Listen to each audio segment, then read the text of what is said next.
오늘을 함께하며 여러분의 내일을 응원합니다. 성공예감 이대호입니다.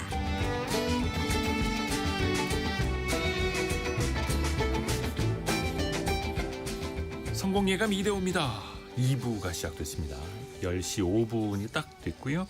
12월 17일 수요일 오전 10시 5분 이 순간도 역시 함께해 주셔서 감사합니다. 오늘 경제상식 퀴즈의 정답은 멕시코입니다. 멕시코. 갑자기 왜 멕시코? 네. 내년에 월드컵이 열리죠. 북중미 월드컵 공동 개최인데 캐나다, 미국, 멕시코, 북중미에 있는 나라 세 나라가 공동 개최를 한다고 하죠. 특히 우리나라는 본선 2차전 두 번째 경기를 멕시코와 붙는다고 하고요. 또 멕시코는 최근에 미국처럼 자국 산업을 보호하겠다라고 하면서 또 관세를 엄청나게 인상하는 그런 정책을 또 펼치기도 있는데요. 어찌됐든 간에 우리는 일단 내년에는 멕시코부터 좀 이겨야겠네요. 0390님, 북중미 월드컵에서 멕시코가 속한 조에 들어갔는데 부디 좋은 성적 보였으면 좋겠습니다. 라고 보내주셨고요. 한상숙님은 타코에 푹 빠져서 살고 있는데요. 먹을수록 빠져들고 있어요. 꿀맛이라고 하시네요. 없던 입맛도 살아난다고요. 1009님은 저는 데킬라를 아주 좋아합니다. 라고. 6050님, 멕시코 어쩐지 저는 춤을 추고 싶어요. 라고 보내주셨네요. 또 열정적인 그런 문화를 갖고 있는 나라이기도 하죠. 월드컵도 잘 돼야 되는데. 신지영님은 이번만큼 월드컵에 관심이 떨어진 적이 있던가요? 라고. 약간 좀 예전보다는 국가대표팀에 대한 기대감이 높지는 않다. 이런 좀 비평들이 좀 나오는데요. 결국에는 좋은 성적 내면 또 이제 많은 응원도 또 더 받을 수 있겠죠. 예, 결국 이제 실력으로 보여줘야 됩니다. 결과로 보여줘야죠. 5575님, 신혼여행을 멕시코로 가셨다고 하네요. 칸쿤. 되게 좋은 지역이라고 하는데 하늘이 참 맑아서 너무 좋았어요. 라고 보내주셨고요. 여러분의 추억도 또 생각도 함께 나눠주셔서 감사합니다. 여러분의 실시간 의견 계속 보내주십시오. 짧은 문자 50원, 긴 문자 100원이 드는 샵 9730, 또 KBS 콩은 계속해서 여러분을 기다리고 있습니다. 오늘 원달러 환율은 이 시각 현재 1,476원대, 어제보다 1.5원 정도 더 오르고 있네요. 1,476원대로 원화의 약세는 멈추질 않고 있습니다. 오늘 증시 상황은 나쁘진 않은데요. 강보합 정도입니다. 코스닥은 0.1포인트 오른 916.3이고요. 코스피는 18포인트 정도 오른 4017.6, 한 0.46% 강세입니다. 삼성전자가 1.75%, 그리고 어제 많이 떨어졌던 하이닉스가 0.9% 약간 반등을 하고 있고요. 시가총액 상위 종목들 중에서는 한국전력이 2.8% 정도 오르고 있고 포스코홀딩스도 2%대 강세입니다. 그리고 최근에 좀 올랐었던 바이오 관련주가 오늘은 코스닥에서 좀 조정을 보이는 종목들도 있고요. 그때 또 시총 1위인 알테오제는 2% 강세이기도 하고요. 에임드 바이오는 시가총액 11위까지 올라오면서 오늘 또 이제 5% 정도 오르면서 11위까지 올라와 있습니다. 미래생활사전 시간으로 한번 넘어가 볼까요? 혹시 우리 청취자분들 중에서 생성형 AI로 사진, 영상 만들어 보신 분 있으십니까? 한동안 그거 유행하지 않았습니까? 챗GPT로 지브리 스튜디오 풍으로 프로필 사진 만들어서 이제 카톡 프사로 설정하는 거. 이제 누구나 마음만 먹으면 AI를 이용한 창작자가 될 수 있는 그런 시대입니다. AI를 발판 삼아서 또 콘텐츠와 문화 산업이 빠르게 성장 중인 이 시장 같이 한번 또 들어보셔야죠. 조가연 벤처캐피탈리스트와 함께합니다. 안녕하세요. 네, 안녕하세요. AI 많이 쓰시죠? 저희도 많이 쓰죠. 예. 특히 뭐 생성형, 영상, 이미지까지도요? 영상 이미지는 사실 거의 안 쓰고요. 요즘엔 이제 활용하는 것들은 뭐 보고서를 가지고 PPT 만드는 것들을 작업은 좀 하고 있는데 파워포인트도 AI가 뚝딱뚝딱 만들어주죠. 네, 그런 미디어 AI는 좀 쓰는 편입니다. 이게 이제는 AI가 생성형으로 콘텐츠 산업까지 진출하고 있거든요. 문화시장까지 들어오고 있어요. 이 시장이 지금 얼마나 커졌을까요? 얘기해 주신 것처럼 이제는 뭐 단어, 문장 몇 개만 넣으면 얼마든지 영상이나 이미지를 만들 수 있다 보니까 네. 인공지능을 기반으로 콘텐츠를 만드는 그 아주 작은 시장만 해도 지금 현재 한 17조 원 정도로 얘기를 하고 있고요.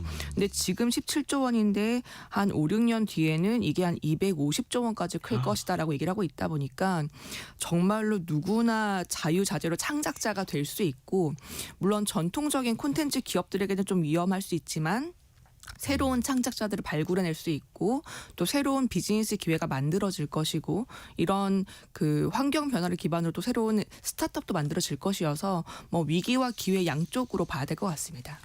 처음에는 챗GPT 3.5가 22년 11월에 나왔을 때 글을 써준다라는 걸로 세상을 놀라게 했잖아요.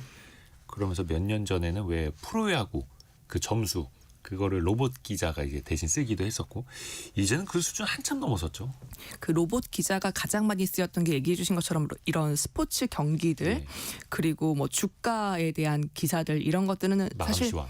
네, 그동안도 자유자재로 많이 이용되어 왔었는데요. 이제는 챗GPT가 그냥 이런 정해져 있는 숫자 기반의 기사뿐만이 아니라 소설도 쓰고 시나리오도 쓰고, 심지어 어느 국가나 지역의 인구적인 특성이나 내가 타겟하려고 하는 고객들의 어떤 성향들까지 분석해서 거기에 맞춤형 광고를 적어준다거나 맞춤형 뭐 블로그를 적어준다거나 이런 것까지 정성적으로 파악해서 진행할 수 있는 상황까지 되어 있었습니다.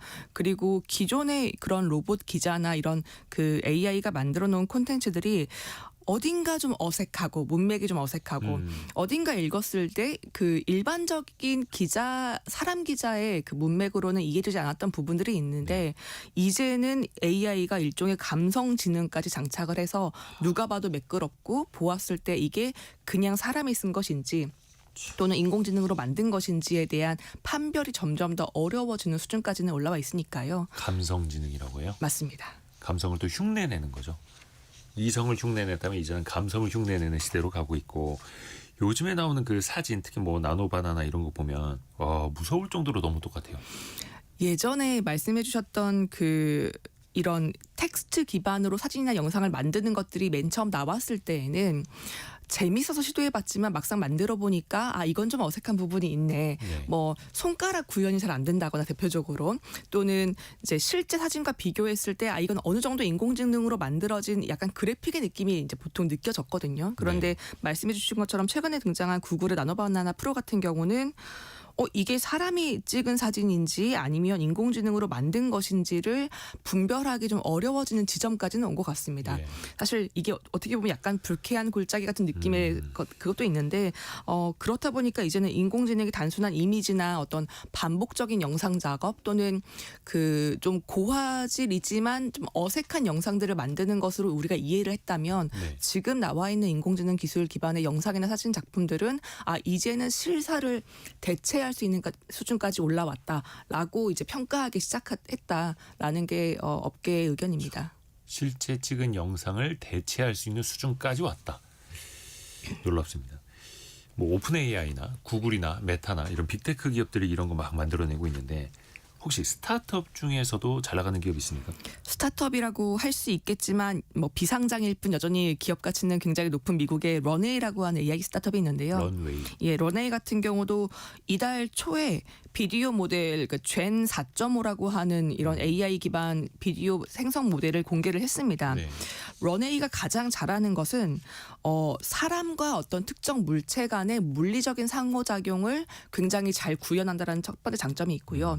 두 번째는 일련의 동작들이 앞뒤 맥락과 어떻게 연결되는지를 잘 이해한다라고 하는 특성, 이 두 가지가 있습니다. 그러니까 물리작용을 잘 이해한다면 사람이 문을 열거나 의자를 앉는 그런 과정들을 실제 사람이 그 현장에서 앉는 것과 비슷하게 구현할 수 있을 거고요. 보통 사람들이 의자에 앉는 그 과정을 보니까 뭐 엉덩이부터 뒤로 쭉 빼고 앉더라 이런 걸 다 이해하고. 네, 그리고 내가 넣어놓은 그 동작들이 앞에서 이 컵을 집으면 그 다음에 뭐 입으로 가져와서 마시는 그런 일련의 동작들, 앞과 뒤가 연결되는 것들을 좀 더 매끄럽게 만들 수 있다라는 게 이 런웨이가 강조하고 있는 장점 중에 하나입니다. 종이컵 살짝 찌그러지는 것까지. 네, 그렇다 보니까 런웨이가 사실 기업 가치로도 굉장히 좀 많이 성장해 있는데요. 올해 4월에 그 시리즈 D 투자 유치에서 기업 가치를 30억 달러, 그러니까 우리 돈으로 한화 한 4조 4천억 원 정도로 인정받았고요. 그 투자자들도 뭐 빅테크들 많이 들어와 있습니다. 소프트뱅크도 들어와 있고 엔비디아나 구글이나 세일즈포스가 가지고 있는 그 투자 그 회사 같은 경우도 들어와 있고요. 누적 투자로는 거의 5억 달러까지 받았는데요. 올해 초에 사실 메타가 이 런웨이를 인수하고 싶어 해서 시도했다라는 기사가 나왔는데 결국에는 무산된 바가 있습니다. 그러니까 빅테크 기업들도 너도 나도 사고 싶어하는 그런 회사 AI로 영상을 만들어주는 런웨이. 그 콘텐츠 만드는 회사들 제작사 입장에서 보면 당장 이런 AI 기업이랑 같이 뭐 만들고 싶어 하겠는데요. 사실 그동안의 제작사들은 이런 AI 기술을 도입하는 게 좀 조심스러웠던 것 같아요. 아무래도 본인들이 가지고 있는 그 핵심 인력들을 좀 대체할 수 있다라는 위협도 있고 그게 다 파괴되는 건데. 네, 그리고 이제 그동안 실제로 인공지능 기술을 제작에 도입할 만큼 아주 자연스러운 구현은 안 됐던 한계도 있었는데요. 이 런웨이 같은 경우는 작년에 헐리우드 스튜디오인 그 라이온스 게이트와 처음으로 파트너십을 맺었습니다. 이게 인공지능 회사가 이런 메이저 영화 제작사랑 체결한 그 최초의 사례인데요. 라이온스 게이트가 뭐 존윅이나 헝거 게임 같은 이런 많은 영화들과 드라마들을 만든 곳인데 네. 본인들이 가지고 있는 약 2만 개 이상의 영화나 TV 작품들 이런 데이터 콘텐츠들을 런웨이 AI 모델에 올려서 학습을 시키는 겁니다. 그러면 이 런웨이가 가지고 있는 일반적인 AI 모델과 다르게 이 학습된 AI 모델은 라이온스 게이트가 그동안 만들어왔던 작품들의 특성들 그리고 어떤 같이 제작했던 이런 제작한 작품들의 그런 뭐 카메라 그 무빙이라든지 이런 그 뭐 화질 이런 것들을 좀 구현할 수 있다 보니까 존 윅이 총 쏘는 스타일을 다 학습을 해서 존윅 뭐 5, 6, 7 계속 만들어줘 하면 또 할 수도 있고. 네, 그런데도 이제 사용할 수 있다라는 관점으로 작년에 처음으로 파트너십을 맺었고요. 예.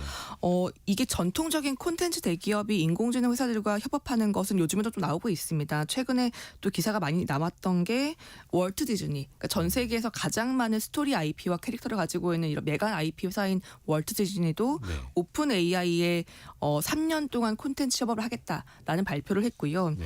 단순히 협업만 하는 게 아니라 오픈 AI에 직접 지분 투자도 했습니다. 그러니까 10억 달러, 우리 돈으로 한 1조 4천억 정도를 투자를 해서 네. 지분을 유의미하게 확보를 하고 동시에 디즈니가 가지고 있는 많은 IP들, 예를 들어 우리가 잘 알고 있는 이런 뭐 그 미키마우스나 겨울왕국이나 마블 같은 이런 그 콘텐츠 IP를 오픈 AI가 가지고 있는 AI 영상 모델 소라나 챗 GPT 안에서 쓸 수 있도록 열어주겠다라는 이제 협업을 하는 거고요. 근데 대신에 구글은 쓰지 마라. 뭐 이렇게 하고요. 맞습니다. 구글은 쓰지 못하게 했는데 반대로 오픈 AI도 협업 기간은 3년이지만 오픈 AI가 단독으로 쓸 수 있는 기간은 1년으로 제한을 해뒀습니다. 그러니까 우리가 1년 동안은 단독으로 오픈 AI에게 제공을 하고 나머지 2년을 어떻게 할지는 아직은 미지수이고요. 다만 월트 디즈니 같은 경우도 오픈 AI 지분을 실제로 투자를 하면서 동시에 필요하다면 추가로 지분을 얻을 수 있는 일종의 워런트 선택권도 받았기 때문에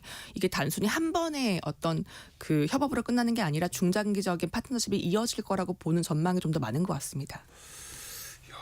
그 콘텐츠 기업과 AI 기술 기업이 계속해서 손을 잡고 어떻게 보면 비용도 아끼고 없던 것도 창출해 나갈 수 있겠고 우리나라에서도 이런 움직임이 있을까요?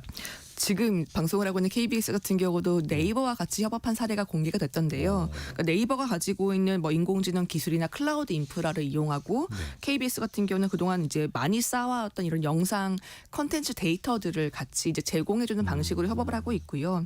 뭐 NC가 가지고 있는 NC AI 같은 경우도 여러 크리에이터들이 모여 있는 MCN 스튜디오 그 샌드박스 네트워크와 같이 협업을 해서 뭐 여러 그 크리에이터들이 글로벌 진출을 위한 어떤 인공지능 기술이 필요할 때 같이 협업을 하자 이런 좀 혁신들을 이어가는 것 같습니다. 결국 중요한 시사점은 전통적인 미디어나 전통적인 방송국 제작사들도 이제는 인공지능이라고 하는 어떤 기술적인 혁신을 거부할 수 없는 시기가 되어 있고 동시에 전통적인 이런 기업들이 도입을 할 정도로 인공지능 기술이 실제와 가깝게 구현될 정도의 기술 발전이 이루어졌다라는 것으로 좀 시사하면 될 것 같습니다. 이야.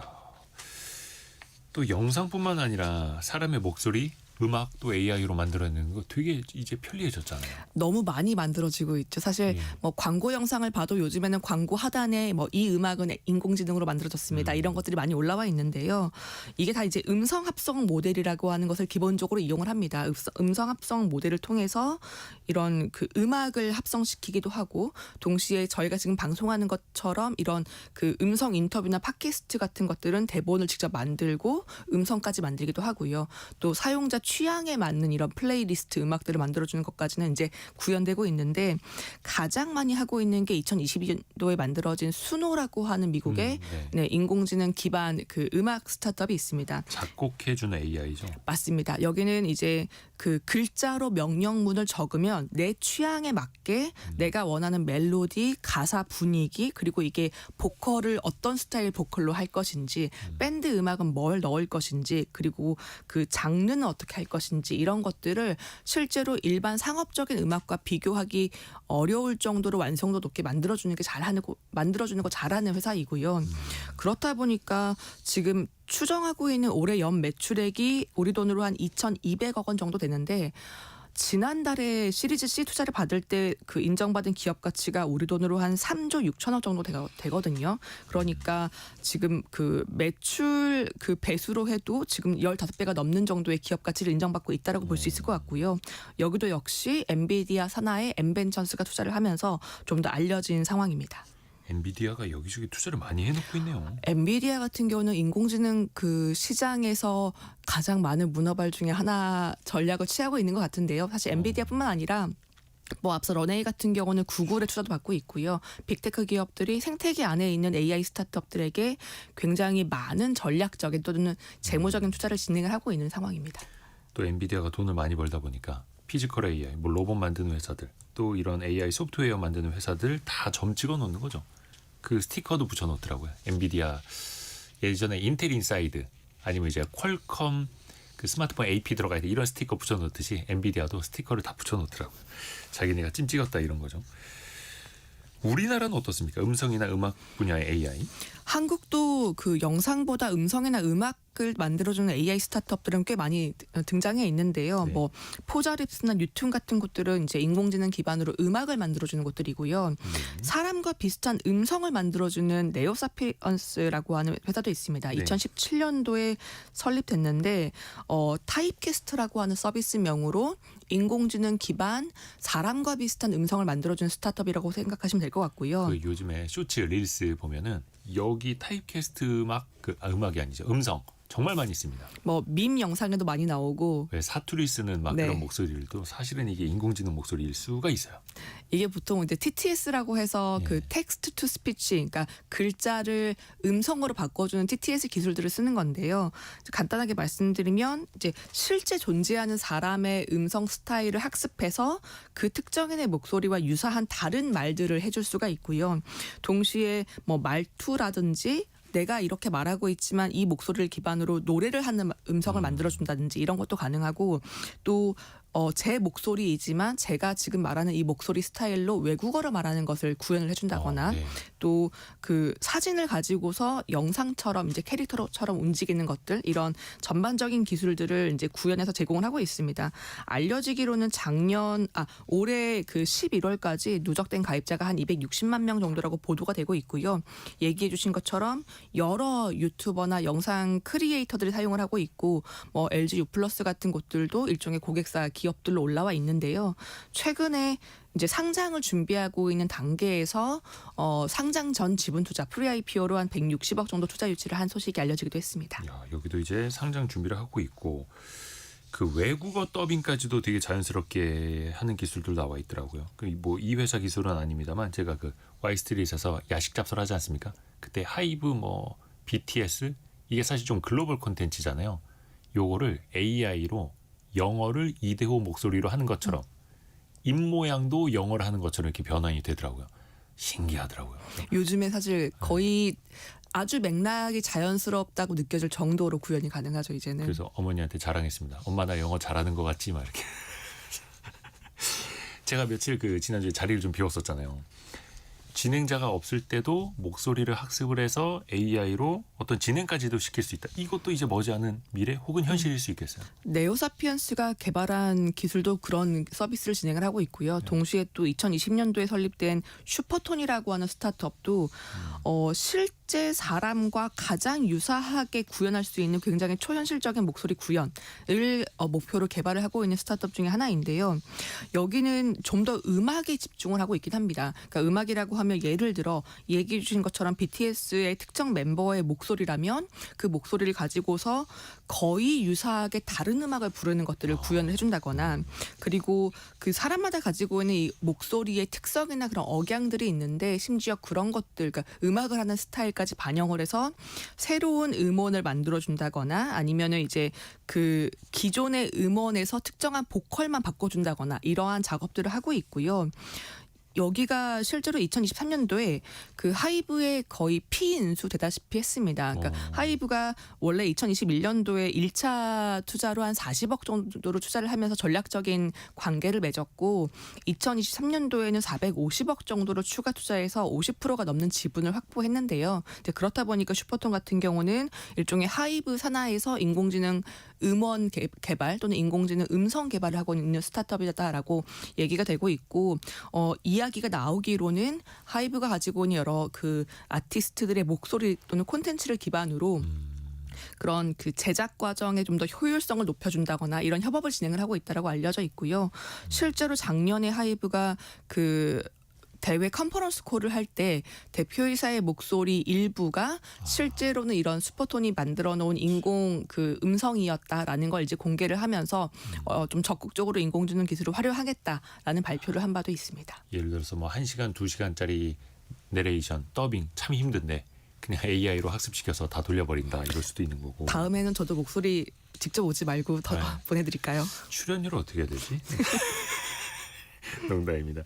한동안 그거 유행한 적 있어요. 뭐 아이유 씨가 부르는 밤양갱, 박명수 씨가 부르는 밤양갱 이런 것도 유행했었는데 그 다른 사람의 목소리를 따서 노래를 대신 부르게 하고 그걸 또 콘텐츠로 만들어서 막 유튜브 같은 데 올리고, 이게 저작권 같은 게 법적 문제가 좀 생길 수도 있잖아요. 그러니까 실제 존재하는 사람의 음성을 가지고서 다른 음원을 만들거나 그걸 또 이제 상업적으로 이용을 하면은 사실 문제가 생길 수는 있는데, 아직까지 그 목소리 저작권에 대한 개념이 좀 전반적으로 애매하다라고 합니다. 그래서 아직까지는 그게 그 어떤 소송까지 갈 정도의 상황은 안 만들어지는 걸로 알고 있고, 앞서 소개한 슈퍼톤이나 네오사피엔스 같은 경우도, 슈퍼톤 같은 경우는 이제 실제 아티스트를 보유하고 있는 이제 기획사와 같이 전략적인 관계가 있기 때문에 이제 그 목소리를 이용을 하고 있는 것으로 알고 있고, 네오사피엔스 같은 경우는 가상의 캐릭터가 아니라 만약에 원한다면 사용자가 제가 직접 제 목소리를 모델에 학습시켜서 이용하는 방식들이 이제 이루어지고 있는데요.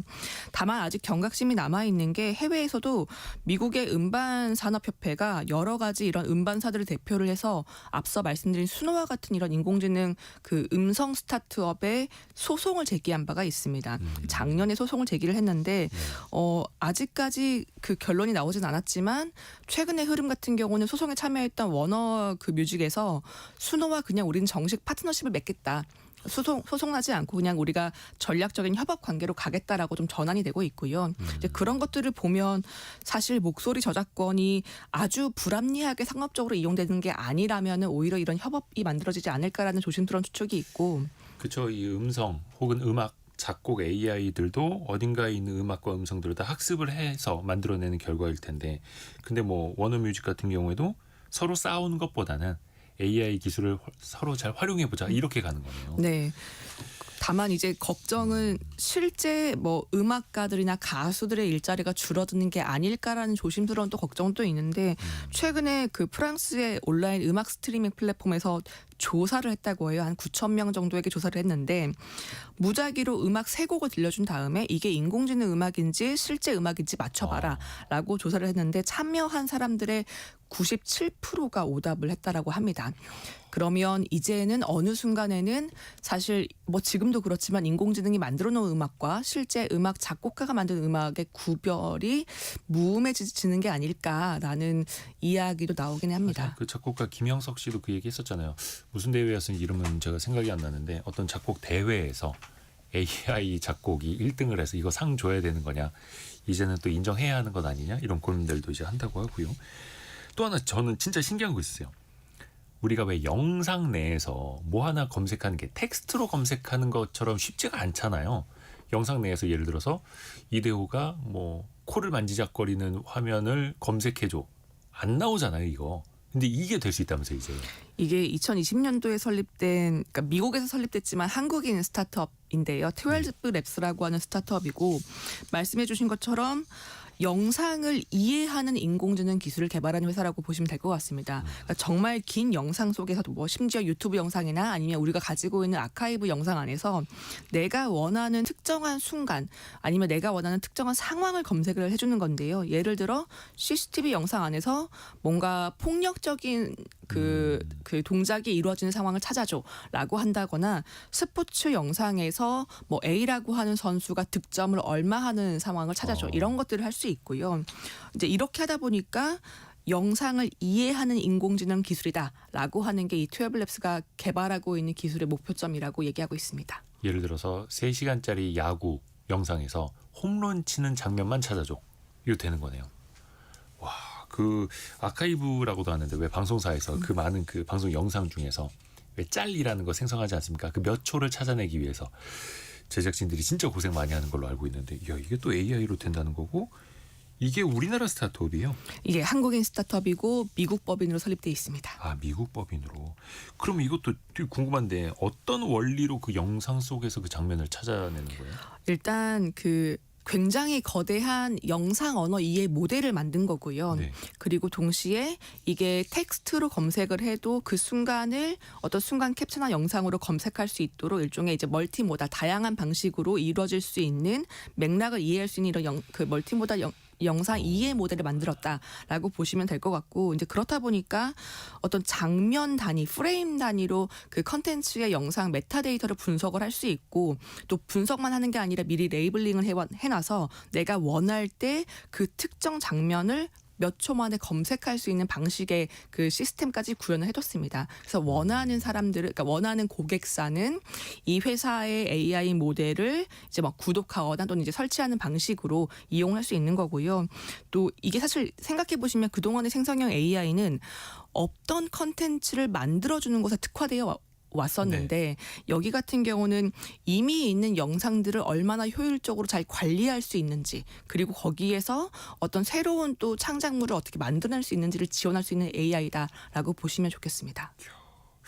이런 영상 검색 기술, 영상을 이해하는 기술, 어디에서 이걸 또 기술을 그럼 사다 쓸 수 있을까요? 가장 많이 쓰고 있는 곳은 스포츠 리그라고 알고 있고요. 얘기하신 것처럼 뭐 특정한 뭐 득점, 동작, 아니면 그 종목마다 굉장히 하이라이트가 되는 부분들을 뽑아내는 것을 많이 쓰고 있고, 일반적인 미디어, 엔터테인먼트 회사들 많이 쓰고 있고요.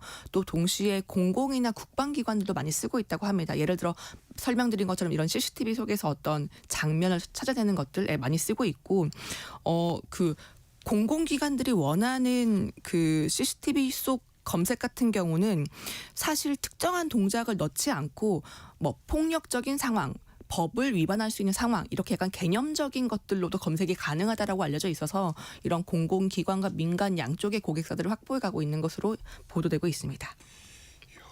근데 아까 12랩스라고 하는 기업이 우리나라 스타트업이고 이제 미국 법인으로 만들었다고 하는데, 설마 여기에도 엔비디아가 또 찜했을까요? 네, 한국에서 엔비디아에게 그 수백억 단위 투자를 받은 회사들 중에 손꼽히는 회사 중에 하나이고요. 지금까지 누적으로 한 1,500억 원 정도를 받았는데 2023년도에 엔비디아 그 산하에 있는 N벤처스에서 한 1,000만 달러 정도, 우리 돈으로 145억 정도를 투자를 받았습니다. 전략적인 파트너사들도 굉장히 많은데 뭐 스노우플레이크나 데이터브릭스 같은 미국 기업들도 투자를 했고요. SK텔레콤 같은 경우도 전략적인 투자를 했다라고 밝힌 바가 있고, 그리고 올해에는 그 오징어 게임을 제작한 제작사 스튜디오 같은 경우도 전략적으로 투자를 하면서 우리가 가지고 있는 콘텐츠 아카이브에 이런 그 영상 이해 AI 모델을 좀 활용을 해보겠다라는 이야기를 공개한 바가 있습니다. 12랩스라는 회사 이름도 우리가 또 기억을 해야겠네요. 영상 쪽으로도 AI가 기술이 엄청납니다. 아까 이동현 님이 그 유튜브 보면 의사 같은 사람이 나와서 건강에 좋은 영양제를 광고하던데, 이거 대부분 AI로 만든 영상이라고 뉴스에 나오더라고요. 황당합니다. 이렇게 보내주셨는데 요즘 진짜 그런 가짜 의사? 그러니까 뭐 대놓고 저는 의사입니다라고는 안 합니다만 의사처럼 보이는 이게 사실 알고 보면 약도 아니고 의약품도 아니고 건강기능식품도 아닙니다. 그건 이제 규제가 있으니까 그냥 건강식품을 약처럼 광고하는 그 AI 광고 진짜 많더라고요.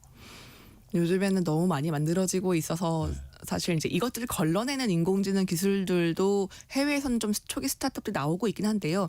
아직 그 충분히 고도화는 안 된 것 같습니다. 그렇죠. 그래서 요즘에는 살짝 티가 나기는 합니다만 속기 쉬워요. 그럴 때는 그 주변 사람들하고 이 영상 보면서 이게 진짜 광고 같아?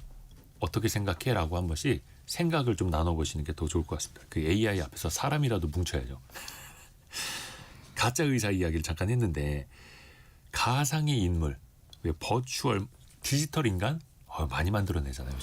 요즘에는 사실 그 2D 캐릭터 방식의 그 버추얼 캐릭터들도 있고 사람처럼 보이는 하이퍼리얼 캐릭터들도 있는데요. 완전 사람처럼. 네, 근데 사실 이런 것들이 과거에는 일종의 이제 하위 문화 또는 소수들만 즐기는 문화. 그러니까 그래서 우리가 간단하게 뭐 서브컬처라고 얘기를 많이 했었었는데 이제는 이런 버추얼 유튜버나 버추얼 아이돌들이 콘텐츠 업계에 거의 주류로 올라와 있다라고 하는 점들을 좀 주목해야 될 것 같습니다. 버추얼 아이돌, 가상 인간 어디가 선도를 합니까? 아무래도 이제 애니메이션을 좀 시작하다 보니까 일본이 선두주자이긴 하고요.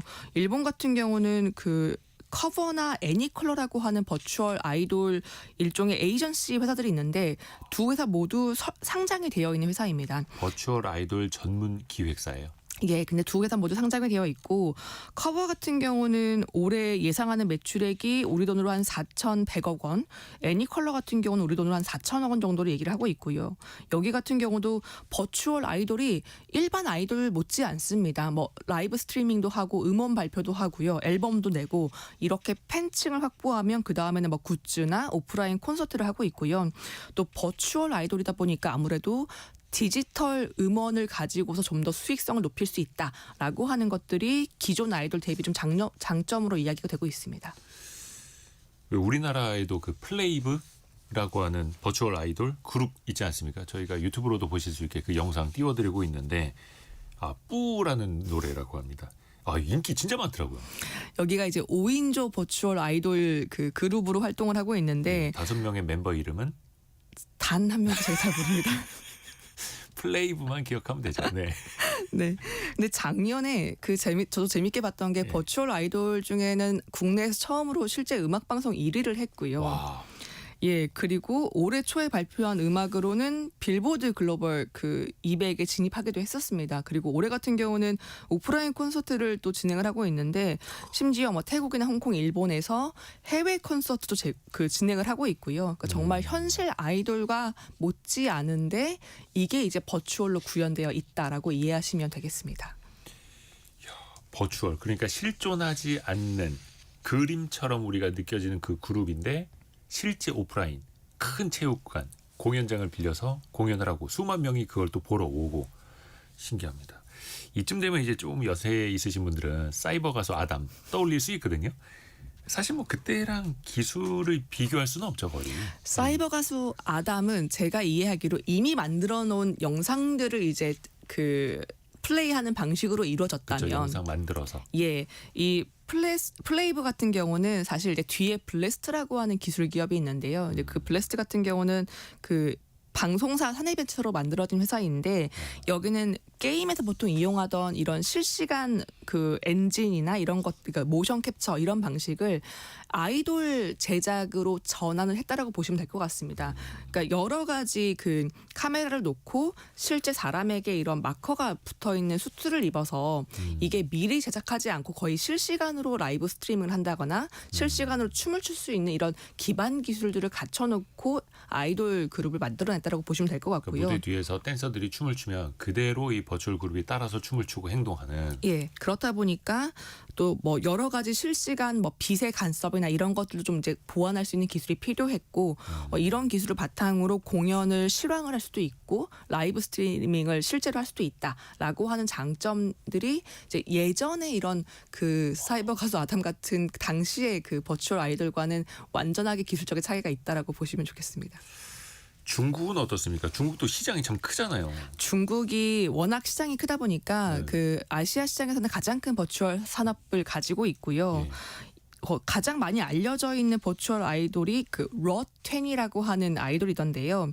이게 여성 캐릭터이고 어떤 영상에서는 2D 캐릭터로 나오고 어떤 영상은 3D로 나오는데 2012년도 굉장히 오래됐습니다. 2012년도에 처음으로 데뷔를 했는데 지금까지도 가장 인기가 많습니다. 아, 2012년 데뷔예요? 예, 아직까지도 가장 인기가 많고 최근까지 알려져 있는 그 연간 매출이 8억 5천만 달러. 그러니까 누적 매출이 8억 5천만 달러면 우리 돈으로 한 1조 정도가 되는 거거든요. 그러니까 뭐 라이브 커머스도 하고 유튜브 방송도 하고 그 중국식 유튜브 방송도 하고 콘서트도 하고요. 근데 굉장히 좀 많이 그 주류 문화로 정착해 있는 버추얼 아이돌 중에 한 명이라고 보시면 되겠습니다. 근데 어떤 분들은 무슨 실존하지도 않는 버추얼 아이돌에 열광을 하고 그래 이해 잘 못하시는데 이제 생각해 보면 미키마우스가 진짜 쥐가 아니잖아요. 헬로키티가 뭐 진짜 고양이가 아닌 것처럼 근데 우리는 좋아하잖아요. 약간 그런 느낌으로 또 이해를 할 수도 있을 것 같아요. 야, 이러다 보니까 이 시장이 산업적으로도 그렇고 경제적으로도 그렇고 엄청 커질 것 같아요. 초등학생들도 이제 희망하는 그 직업 순위 옛날에는 뭐 대통령, 연예인이었다면 이제는 크리에이터라면서요. 전부 다 뭐 유튜버, 틱토커 이런 것들을 이야기를 하던데 이제 그렇게 크리에이터들이 많이 생기다 보니까 이제 크리에이터들만 창작자들만 지원해주는 사업들도 등장을 해왔습니다. 사실 굉장히 좀 오래가 됐는데 예를 들어 뭐 1인 창작자가 워낙 많은데 내가 굉장히 인기가 많은 유튜버이지만 내가 뭐 어떤 굿즈를 만들고 싶거나 내 팬들과 소통하는 다른 플랫폼을 만들고 싶거나 아니면 내가 매달 정기 구독할 수 있는 영상물들이나 이런 콘텐츠를 만들고 싶을 때 1인 창작자가 그런 비즈니스를 하기에는 사실 부담이 되긴 하거든요. 이제 그렇다 보니까 어떤 영역의 창작자든 본인의 IP를 가지고 사업화시키고 싶은 것들이 있다면 우리가 지원을 해줄게요 라고 하는 게 일종의 크리에이터 뭐 지원 플랫폼 또는 뭐 팬덤 플랫폼이라고 불리는 사업들이고요. 아이디어만 가져와라 이런 거예요. 아이디어와 이제 본인이 어떤 인기도나 팔로워가 있는 이제 IP가 좀 있는 사람이어야겠죠. 뭐 예를 들어 이데오 방송자 진행자님이 나 좀 인기가 있는 것 같아. 그럼 내가 이제 굿즈를 좀 만들어 보고 싶어라고 인형을 만들어 보고 싶어라고 할 때 이걸 뭐 본인이 지금 다 만들고 결제창을 열고 하는 건 이제 어렵죠. 번거롭다 보니까 이런 플랫폼에 파트너로 들어와서 우리가 나머지 뒤에 복잡한 작업들은 지원을 해드릴게요 라고 하는 서비스를 제공하는 이런 크리에이터 플랫폼 또는 팬덤 플랫폼들이 있습니다. 어떤 기업들이 하고 있나요? 이런 거. 대표적인 곳들이 미국에서는 뭐 페이트론이나 카메오 같은 곳들이 대표적인데 페이트론 같은 경우는 이제 음악가나 유튜버나 팟캐스터나 이런 곳들이 들어와서 멤버십이나 구독 기반으로 본인들의 콘텐츠를 팬들에게 제공할 수 있는 방식을 하고 있고요.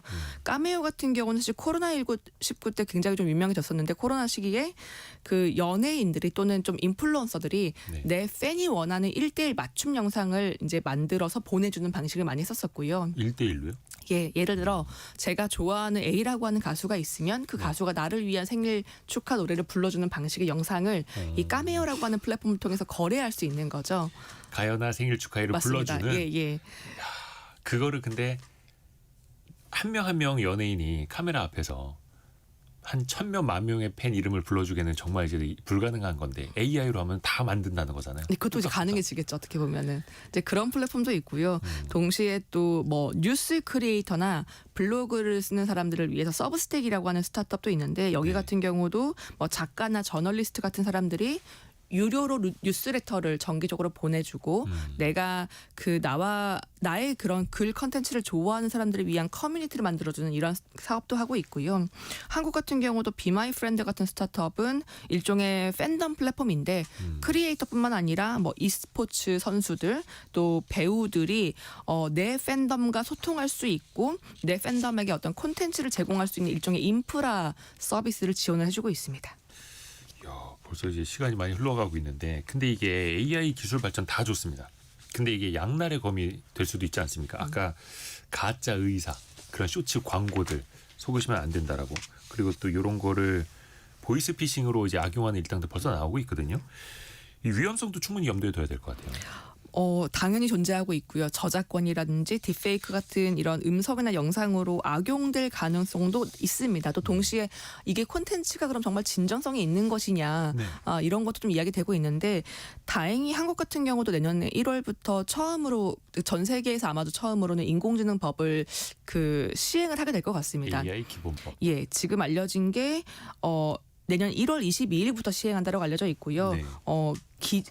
어떤 사람의 어떤 안전과 건강과 어떤 주어진 기본권들을 위협할 수 있는 인공지능을 사용할 때에는 규정을 준수해라. 그리고 반드시 워터마크 같은 이런 식별 표시를 반드시 해야 된다라고 하는 것들은 정책적으로도 그리고 각 기업들도 좀 시행을 하려고 하고 있는 상황인데 다만 그렇게 하더라도 얼마나 이게 잘 정제가 될까 실제 현장에서 이런 우려는 좀 남아 있긴 합니다.